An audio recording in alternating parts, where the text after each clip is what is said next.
Hey, everybody. Welcome back to Taboo Talk with Sarah, the podcast that breaks the silence, fosters hope, and talks about the tough stuff so you never feel alone. If you're new here, I'm Sarah. I'm a wife, a mum to three amazing boys, a wellness coach, and I believe deeply in the power of story to heal, connect, and inspire. And today I'm joined by someone whose story and work beautifully bridges science, mindset, and healing. And we're going to have a lot of fun in this conversation because Alex is not only an amazing practitioner and healer, he's also a friend. We were introduced by his partner, Holly, who you'll actually hear from in an upcoming episode in a few weeks. Alex and I have also shared virtual stages on the HeroMakers Summit and the Los Angeles Tribune Summits. And I'm really looking forward to this conversation because we always have a lot of fun and tend to go down a rabbit hole or two as well. Alex is the founder of The Mind Paradigm, a co-founder of Spine First Chiropractic and Wellness, and a director at Chiropractic Massage Academy. He's a trainer, a speaker, and a practitioner who's helped thousands shift from pain to purpose. And we get to hear his story today. Alex, thank you for joining me. Thank you for having me here. Really, really honored to be here with you, Sarah. This is awesome. I've been looking forward to having this conversation with you and going down maybe a few rabbit holes. Considering we have similar backgrounds and similar journeys to discovering what we learned for ourselves, but also how we help other people. I was a massage therapist for 25 years and learnt lots of interesting things along the way. Now, both of us know that those hard journeys sometimes become what shapes us. And while we wouldn't necessarily choose to have those experiences, we wouldn't be without what they gave us either. So can you start with sharing your story and what led you to doing the amazing work that you do now? Yes, my story began with a massive blessing. Okay. I'll call it a blessing, a massive blessing of debilitation. Okay. Now, people will say, how is this a blessing? Right now, when I was debilitated from the age of 12. And what happened is that we were supposed to play squash, or I was supposed to play squash with a few friends from school, and the teacher brought us to the squash courts. And what happened is that I barely even did one stroke, and it felt like someone came along, stabbed me in the back with two machetes, and wrenched them down to my legs. And it's like I was frozen and could not move. I was like turned as white as a ghost. And my friend freaked out. He thought I was possessed or something like that. So he went to grab the teacher. They picked me up, put me in the back of a station wagon. Now, back then we could be put in the station wagon because we didn't have as many laws. Rules and regulations? What's that? Restrictions? Rules and regulations? Exactly.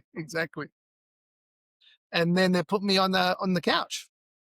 Now, a 12-year-old, the stresses that we have as 12 is obviously very, very different to the ones that we have as an adult. However, the universal one came up. How do I go to the bathroom? Right? Concern. Exactly. So I needed to, I don't know how I struggled to get on my hands and knees, but, I couldn't ask my mum because she was riddled with arthritis, so she wasn't going to help me out. I wasn't exactly a light kid. My dad was at work. There was no one around, so I had to do this myself. And I tell you what, that moment, you bring about with yourself some resources that you never thought you had. So I had to really bring those resources out to get myself on the hands and knees, because the last thing I wanted to do is do this on the couch. I didn't want to go on the couch. Okay. My mum would have had a lot to clean up, and I don't think she would have appreciated it too much. So here I am. And as a 12-year-old, you would have been so embarrassed. Yeah, exactly. That's one of the most embarrassing things you can do as when you're 12, or even as an adult. You don't want to be doing that either. So as I was crawling to the bathroom, not only was I in pain, but also I was in hysterics of laughter, because obviously the body just brings out these amazing chemicals. Okay, all this nitric oxide all over the place, and it's like laughing gas. So I'm hearing hysterics, and also in pain, crawling. But the biggest thing that happened is what was happening in my mind at the time. Because immediately my whole focus turned into, I want to be strong. I want to be lean. I want to be in control. These are the three things that really, really came up for me as I was crawling, and it was just this mantra: I want to be lean. I want to be strong. I want to be in control. Eventually got myself to the bathroom, and afterwards when my dad came home, they brought me to the hospital to get checked out. And I'm very grateful that my mind went through this complete paradigm shift, because that paradigm shift got me thinking very differently. Okay, got me thinking in a weird way. I became a weird kid because I started questioning things that people weren't questioning. So that's weird, of course. Why would you want to question things, right? Just do as you're told. Learn? Exactly. So when I was at the hospital and they did X-rays and put the rubber glove on, I don't have to go any further than that one. To check to see what was going on, they're diagnosed with this thing called ischemic necrosis, Sherman's disease. Okay, but at the same time they said it's the pain is not characteristic of the Shermans, right? But anyway, so I asked questions. How did I create this? How did I do this? How did I make this happen? But I put responsibility to myself. How did I do this? Right? Now, all they could say is that this is something that happens from birth. And I got really confused because I'm like, no one's ever taken the X-rays of my spine from birth. And so I was actually quite curious. How do you know that? It's a genetic thing. I said, well, how do you know that? I generally want to know. How do you know that? And I couldn't get the answers.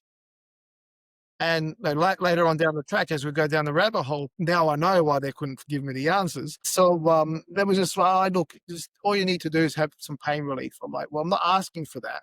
I'm asking to know, firstly, how did I do this so I don't repeat it?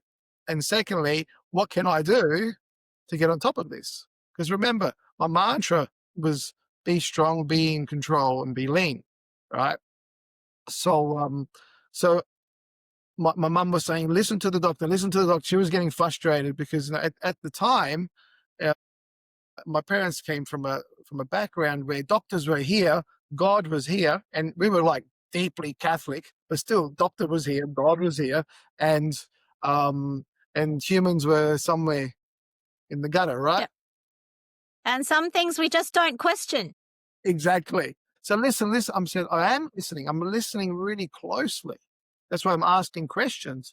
But all I'm getting is that they're going to give me a pill to stop the pain. That makes no sense to me. I'm like, if I don't feel my problem, how do I know what to do? That was logic to me. I guess I turned weird. Somewhere as it was weird, or that as young children tend to, you still were listening to the signals that your body was giving you and taking it that pain is an indication that there's a problem. It's a message to you. It's not something in and of itself to be fixed. It's that signal. Yeah. And when we listen to what our body's telling us and give it what it needs, amazing things can happen. Absolutely. I just didn't know at the time how deep that ran, because that's later on we'll go deeper into the rabbit hole on that message. So I started listening, and I was very lucky though, because my mum said, "Look, why don't you go talk to your uncle?" Right. All I knew about my uncle is that he did that funny massage stuff. That's all I knew. He just did that funny massage stuff, right? And so I listened to him, and he actually the only one that made sense. Like, I asked these questions to a lot of people. So when I asked my uncle, he had the answers. So he just went straight to logic. He goes, okay, look, they said you got ischemic necrosis. This is what it means. Death to your bone tissue due to lack of blood supply. Okay. Well, so therefore, if the blood supply goes there, then you won't have lack of blood supply. Now let me have a feel. And he felt my spine and he felt the muscles and he felt what the first person who actually mentioned the word fascia. And fascia was this voodoo taboo thing, it was this, what are you doing? This is voodoo magic. What are you Too woo woo. Don't go talking about that. talking about fascia? And he was saying how the fascia wraps around muscle, wraps around the bones, wraps around everything, and it's protective. And when something's happening, the fascia gets all twisted up, and when it gets all twisted up, because it's trying to protect you, at the same time, it's lacking blood flow in these areas. And what we need to do is we need to move it out. Out. He talked to me in Italian at the time, so I'm translating this way in the way that he was explaining it to me, and it made so much sense. It's like, well, let's do that. So as he was getting in there, there's no doubt, he was seeing me 3 times a week, was mobilizing or unwinding the fascia, okay, and also stimulating muscles, getting blood flow into that. And it was painful, there's no doubt about that, because he got into the areas that my body was struggling. However, he got me back on my feet in a way that I was starting to feel better than what I was before. I was like not even realizing that the transition of getting to that place, I wasn't even consciously aware of those little pains and things like that. We get distracted with other stuff. And I'm like, this is amazing. So I kept seeing my uncle, even when I wasn't feeling that pain anymore. I kept going. I kept being diligent in that way, because it's like, well, what if it's there and I don't even realize it consciously? Like before, I didn't realize it. What if it's still there? And then when he checked me, it'd find these spots, even when I had no conscious symptoms. Does that make sense? It does.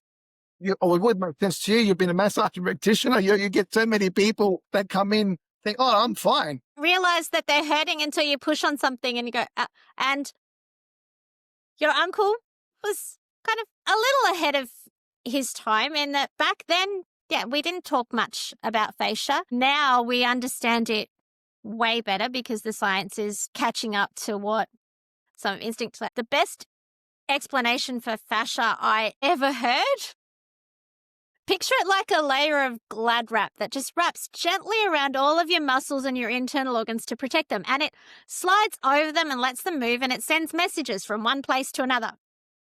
Now, take that same piece of glad wrap. It's like glad wrap when you stretch it tight over a bowl and you could bounce a coin off it. Yes. Take that same piece of glad wrap, but before you stretch it and put it over the bowl, clap your hands. Picture that icky, sticky mess of plastic that you just got to go, I can't get it. That's restricted fascia. Absolutely. And the problems that it causes are huge. There are. They're so huge that it was like in 2016. Do you remember what happened? That science thought they found another organ. Do you remember this story? It can't really see it anymore, but they thought they found a new organ, and they called it interstitial tissue. Okay, remember that? And it's this new organ and all this stuff. And as they were explaining this organ and what it does, so many fascia practitioners around the world are like, we're talking about fascia.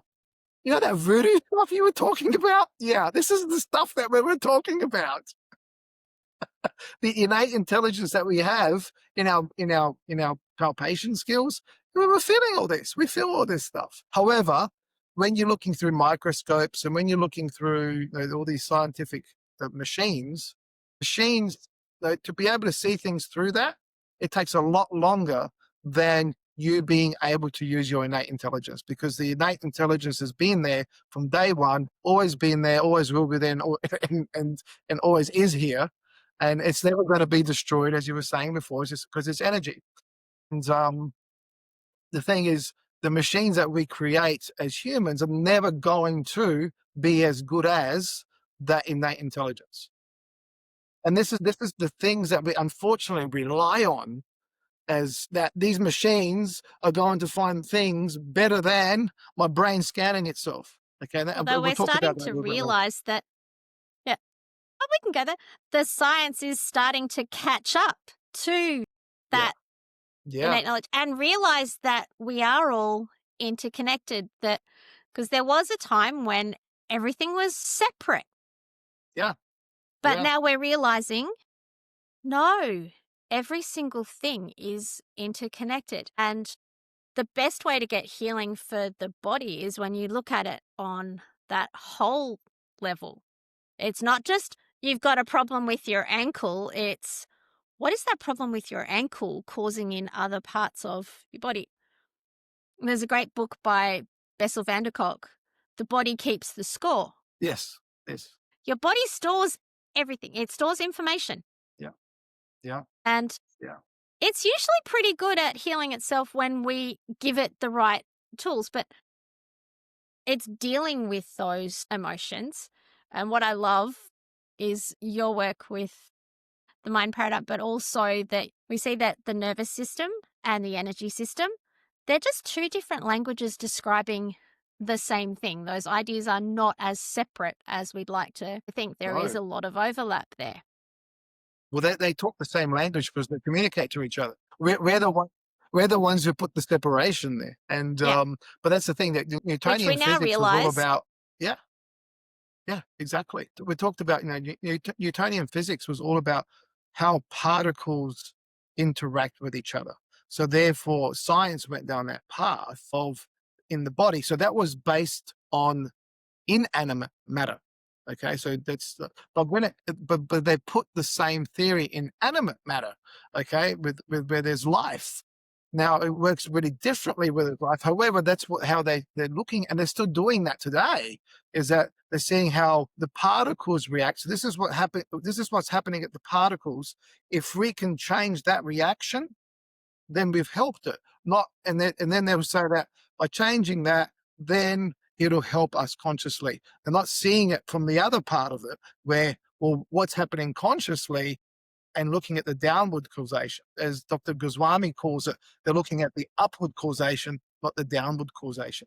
And we want to integrate and marry both of those together because now what's happening in our consciousness, and this is where NLP came along and hypnosis, our consciousness affects our state, our physiology affects our state, and they're all interconnected.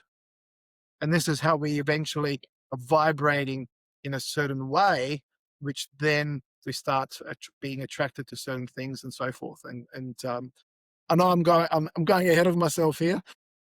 Hey, you're right. However, that's a really, really interesting rabbit hole that I went down in regards to my healing, because we started off physically, talked about fascia, as you probably know a little bit about my story, where I learned about fascia with Patricia Farnsworth, who was the queen of fascia at the time in the early 90s.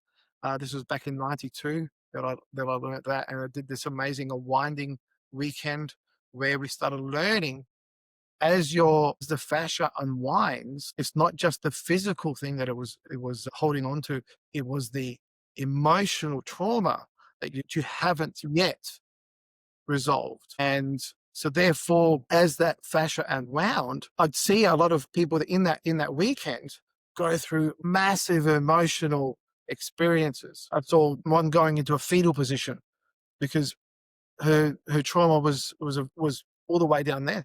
And then that's another thing that really blew me away, is that I started learning that we've kept these things from day zero. It's not just acute things. We've kept these things from day zero. And how many things have we held on to that have affected our function and performance that we've put down as it's my genes? It's just the way I am, instead of really seeing that, hey, that trauma that I experienced in the womb or through the birthing process or between up until I was 7, there's so much shaping of consciousness, of the unconscious mind as well, that is stored in my body. How much of that am I carrying as an adult, thinking that this is just who I am?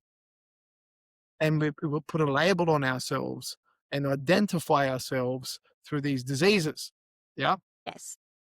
And so I never identified myself as the guy with back pain. Never, ever. Okay. Because my mantra was being strong, being lean, and being in control. And that's what I was focusing on all through that time. But that, as I said, led me down to a rabbit hole of emotions and this thing called the mind. And what is it? What is it? Where is it? Like, Yeah. And it's a fun rabbit hole to go down. And I think it's partly like all of that joined together is what's led you to the work that you do now with the mind paradigm, which is very much about taking what's going on physically and what's going on mentally and emotionally and looking at that whole picture. You absolutely. use NLP, you talk vibration and mindset science, because these things do not have to be mutually exclusive. Quite often it's not an either or conversation, it's a both and. Yeah. It's everything. Yeah. And we've learnt science recently, because there was a time when we thought our genes, pre-programmed. If you've got a genetic predisposition to something, you're going to have it. Mm-hmm. But we now know that that's not entirely the case, Uh-huh. that our thoughts and our emotions can influence how our genes present themselves. Yeah. Absolutely. And you look at the work of Bruce Lipton and talks about it. Love him. And there's a subject that I've studied also in the Quantum University, which is awesome. And he talks about epigenetics. And he was part of he was talking about the genome project, how that blew everyone away, and it blew the whole theory or the whole hypothesis of gene theory. And by the way, gene theory was always an hypothesis. It was 'Cause never he hadn't proved it yet. Yeah, it was never a fact. It was always an hypothesis. Even the guy, I can't even remember his name. It's just gone off the top of my head. The person who actually hypothesized this. Mendel? Ah, there we go. Victor. Gregor Mendel came up with, Oh, there we go. was There the we go. father Thank of you so much. Thank you Mendelian so much. genetics. Yes, thank you so much for that. Yeah. Yeah, he was saying it's only an hypothesis. It hasn't been. So, Studying peace. yes. So anyway, someone thought this is a good idea. This is going to sell a lot of products, so we'll take it on board as dogma, and they call it dogma, by the way. It's a really interesting thing.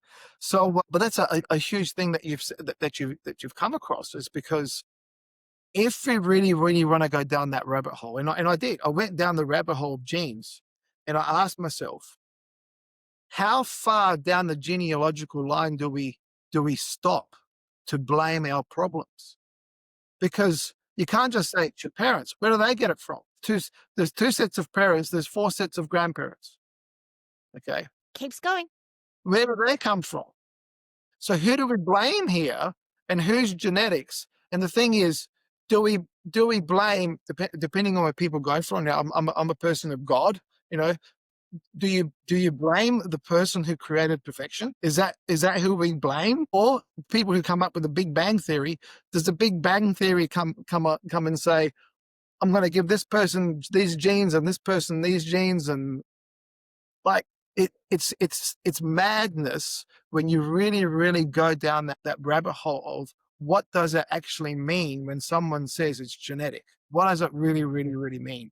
And if you don't go down that rabbit hole, then you can't say it's genetic, because you have to go down that if you truly believe it. And you can't trace it. You can't.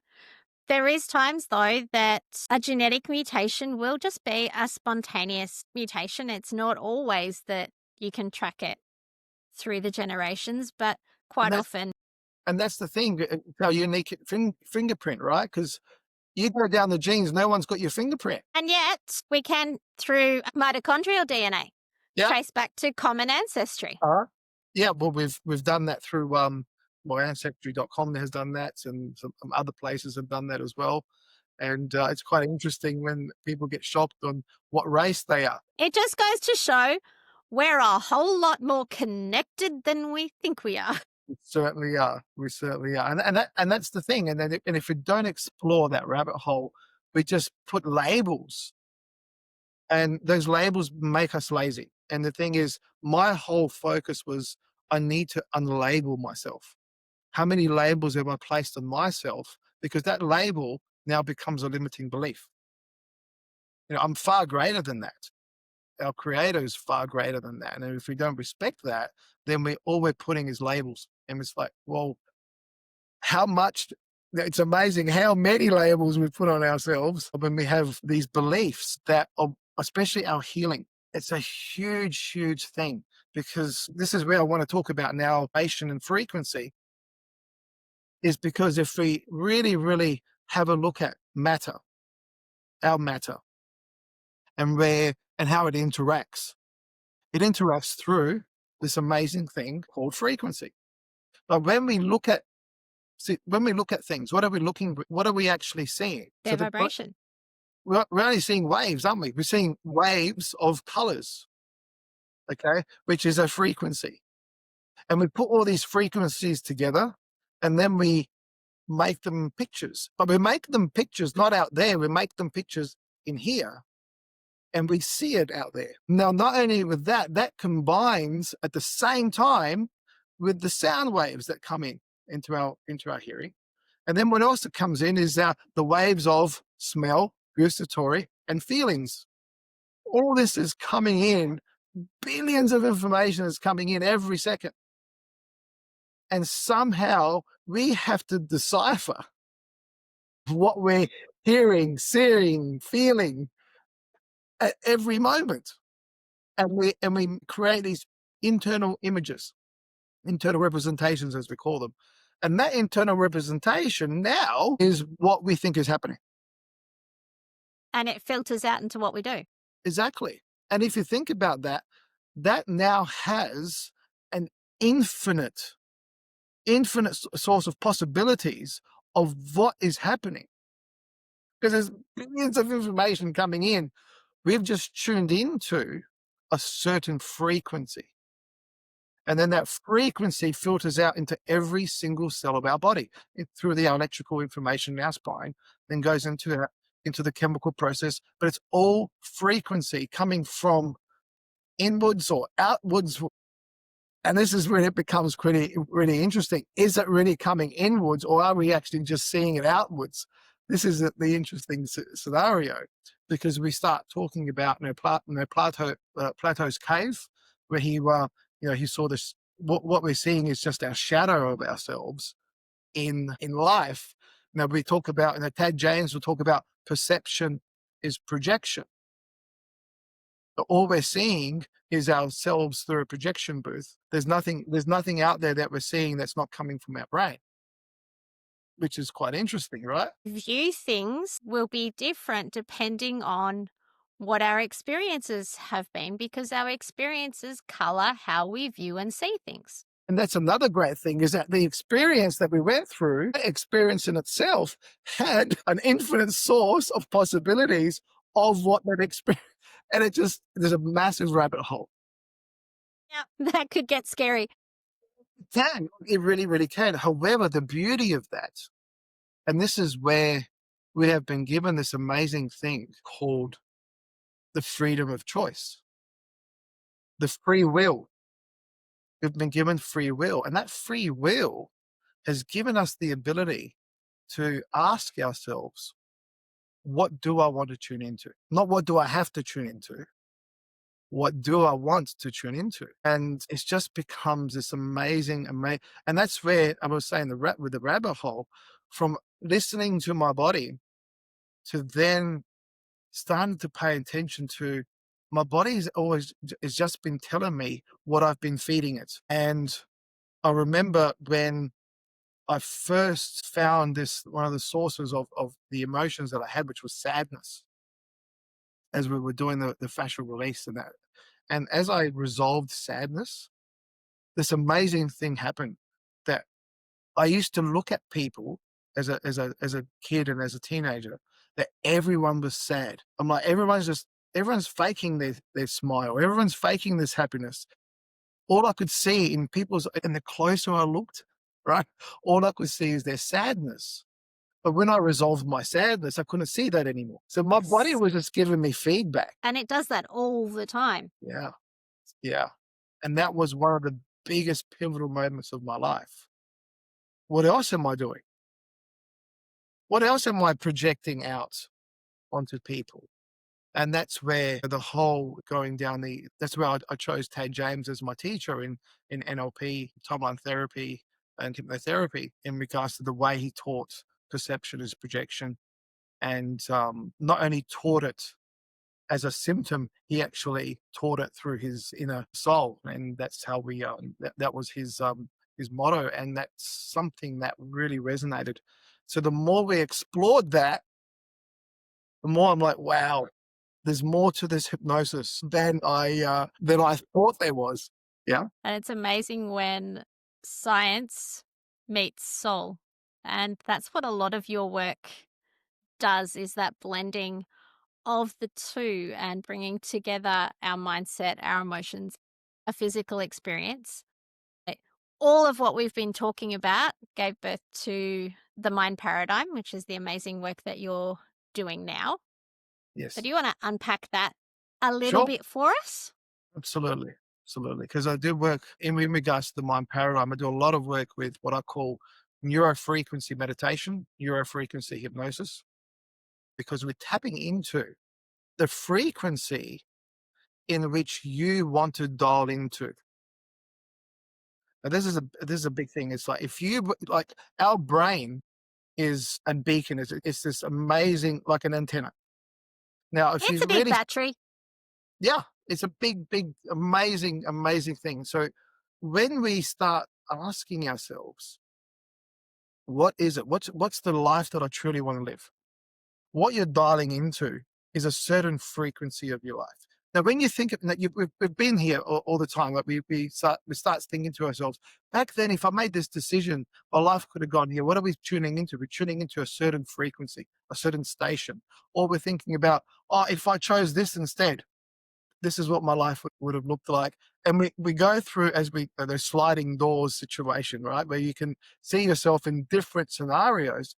What that is that seeing yourself through the infinite Possibility. possibilities of what your life could be and where your life, some people even will say your life goes through all these possibilities are happening right here, right now, every single one of them. But the one that you're living is the one that you're choosing. It's the radio station that you're tuning into. And once you realize that and you really, really get a grasp of that, you're no longer living a life of a victim. You're living a life as a creator. You're living a life as an architect. And when you start looking at, well, I can actually be an architect of my life, really? Like, I don't have to live with all the traumas. I don't have to live with all that stuff. And once you start really, really getting that, it's like, no, we don't have to, unless we choose to live in that frequency. And a lot of times we don't even realize that it's a choice. It's amazing when you start to realize that you do have a choice. That if you're not liking the way things are, you have the capacity to make a different decision. And I used to love a quote that when you make a decision, the universe or whatever you don't term the higher power, Yes. it conspires to make it happen. So when you make that choice, everything around it shifts because you've chosen, Yeah. I'm going this way. Yeah. Not 'Cause any of the other 100 choices you could have had. what have we done? We tuned into a new radio station. That's what our frequency has gone to a completely different station. And what happens, this is a lot of times we say these things like, I can now connect the dots of my life now that I've made this choice. Because what we do when we tune into a frequency, everything in the past changes because there's new lessons that in our timeline, the way we stored our memories were based upon the frequency in which we were on. You change that frequency, now that stronghold we have on those things have now dissolved. It's like static. The static just dissolves. And all we see is a brand new lesson. All we see is a brand new resource coming up that aligns with your new frequency. And then when you look at your future, your whole future lines up with your new frequency. And that's all got to do with decision. We picked up that remote control to our life and we created that decision. We changed stations or we dialed it in. And now, as you said, when you make that decision, everything conspires. And how beautiful is that? It's amazing. Now, you and I have both seen and spoken about how powerful collaboration can be. So when you've got multiple people making a particular choice. So whether it's in spaces like HeroMakers or the Tribune Summits, or even sometimes just the conversations that we've had or that others have had about collaborating. Yes. There seems to be that ripple effect when you get lots of people all vibrating at that same frequency and wanting to achieve something. Now, both HeroMakers and the Tribune, we've done a lot of stuff on legacy and leadership, and actually for us, walking our talk. So when I say leadership and legacy, after everything that you've been through, what do those words actually mean for you? And how do you see all that we've talked about so far today playing into that? So I needed to become the leader of my life. I needed to lead the way through trusting, having massive faith that inside was that communication of, yes, I can heal myself. Yes, I just listening to that faith, I needed to be the leader of that because a lot of people didn't understand it. And from that, to leave what legacy and leadership means to me is that to be able to teach others to do that for themselves, because you don't want to indoctrinate people, do what I say and just do, and so forth. There's no doubt, when you're a parent and sometimes kids don't understand and they have to do what you tell them because they don't understand, because when the younger they are, they just run in front of the road and you have to, grab them. It's not have to give them boundaries. Yeah, exactly. And a lot of the times they're not conscious concepts that they understand. Okay, and therefore it's very different as you become an adult. We want to be able to get through people to be their own leaders instead of do as I say. Because if you just do as I say, it might not be the path that you need to go down. The path that you have with me for myself is that I'm part of the healing process of you becoming the leader for yourself. And that's where with the mind paradigm, we go through that process. Sure, we go through these meditations, we go through personal breakthroughs, but we have like the Mentors Academy where people can come in and learn how to become great mentors for others. Because now that we've gone through the process of being mentored, healing yourself and going through the process, now it's about giving back and now learning the tools to go out there and mentor others through this whole process. And that ripple effect starts taking place where that person now, who knows how many people they're going to help. And then those people, who knows how many people and so forth. That's the beauty about the way I see leadership and legacy, is that we don't really do it for the legacy. We do it for helping people lead their own lives fully, consciously, really waking up the conscious mind, because to live a conscious life is accepting all the beauty that life. And it has a lot, and life is meant to be lived, and legacy is one of those things that you don't want it to be what you leave after you're gone. You want it to be what you live now. Yeah. So we can go down that rabbit hole of space and time, right? Does it really exist? And if it does, Brain? Well, if it really does, how do we know and how can you prove it? It's all in your mind, right? When you look at your past, where do you go? You go in your mind. When you look at the future, where do you go? You go in your In your mind. It's like, where actually is it? So, It's in you. exactly. So the question is, are Yeah. we beings going through space and time, or is space and time going through us? And that's the other rabbit hole where you can go down, because it's like, well, really, if everything is happening right here, right now, from all the quantum possibilities, infinite source of possibility, then is there such a is there such a time other than right now? There's an interesting thought. And you can like you can go, but I've been there. I'm like, well, in your mind. So that's the thing. That's the thing. Is it have we like the mind can, as I said, the mind can play tricks if you don't take charge. You have to be conscious. The consciousness is the captain. The mind just big puts stuff in there that the captain's told it. And everywhere you look at, you're looking at your mind because you've built it. You're the architect from day zero. You may not have, and because you didn't know it, you weren't steering the ship too well. Once we start saying, yes, I'm the captain, now we can start learning. Now we can start getting our license to to lead. Now we Does that can make start sense? steering the ship properly. Exactly.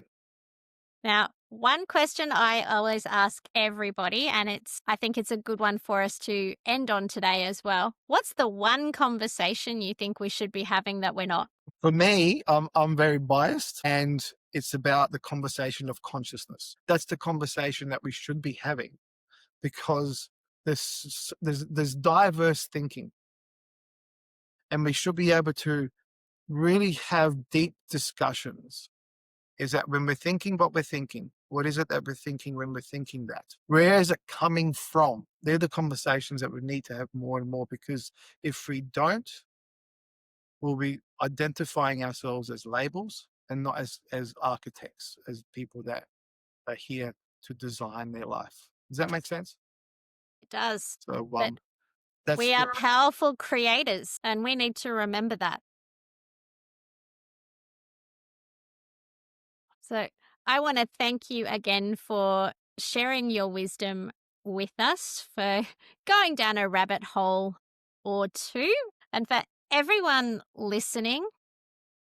If you're walking through your own season of struggle or transformation, I hope this conversation has reminded you that healing is possible, one breath, one belief, one action at a time.